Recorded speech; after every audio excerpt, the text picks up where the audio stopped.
গোপালগঞ্জে জাতীয় নাগরিক পার্টির এনসিপি পদযাত্রা ঘিরে গতকাল বুধবার দিনভর দফায় দফায় হামলা, সংঘর্ষ, ভাঙচুর ও অগ্নিসংযোগের পর রাত থেকে চলছে কারফিউ।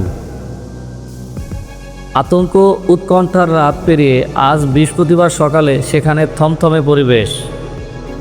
তবে কারফিউয়ের মধ্যে সড়কে সড়কে দেখা গেছে মানুষের উপস্থিতি। সংখ্যায় কম হলেও জরুরি প্রয়োজনে বের হওয়া এসব মানুষ বিভিন্ন গন্তব্যে ছুটছেন। সকাল 7টা থেকে 8টা পর্যন্ত সড়কে পুলিশ ও আইন শৃঙ্খলা রক্ষাকারী বাহিনীর তেমন কোনো উপস্থিতি চোখে পড়েনি। জাতীয় নাগরিক পার্টির এনসিপি জুলাই পদযাত্রা ঘিরে গতকাল দিনভর দফায় দফায় হামলা, ভাঙচুর, অগ্নিসংযোগ ও ককটেল বিস্ফোরণের ঘটনা ঘটে।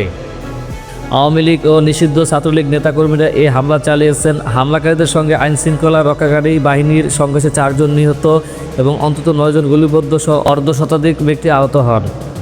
আজ সকালে শহরের বিভিন্ন রাস্তা ঘুরে দেখা গেছে এখনও পড়ে আছে ইট, পাটকেল, বাঁশসহ যান চলাচলে নানা প্রতিবন্ধক সামগ্রী। সড়কের পাশে থাকা গাছ কেটে রাস্তার ওপর ফেললেও যান চলাচলে প্রতিবন্ধকতা সৃষ্টির চেষ্টা করতে দেখা গেছে বেশ কিছু স্থানে।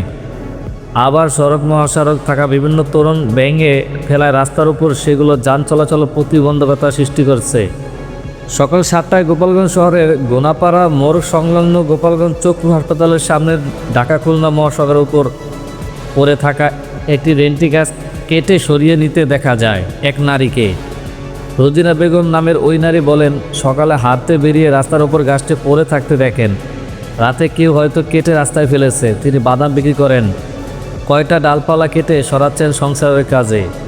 সেখানে রাস্তার একটি সরু অংশ ছাড়া পুরোটাই ওই গাছের কারণে প্রতিবন্ধক হয়ে রয়েছে। পাশের সরু জায়গা দিয়ে চলছে বাসসহ বিভিন্ন যানবাহন। তবে ভোর থেকে গোনাপাড়া মোড়ে ইজি বাইক, মাহিন্দ্রা ও ভ্যান চলতে দেখা গেছে। কম হলেও বিভিন্ন গন্তব্যে এসব যানবাহন চলাচল করছে। তবে স্থানীয় বিভিন্ন রুটে চলাচলকারী বাসগুলো কারফিউর কারণে বন্ধ রয়েছে।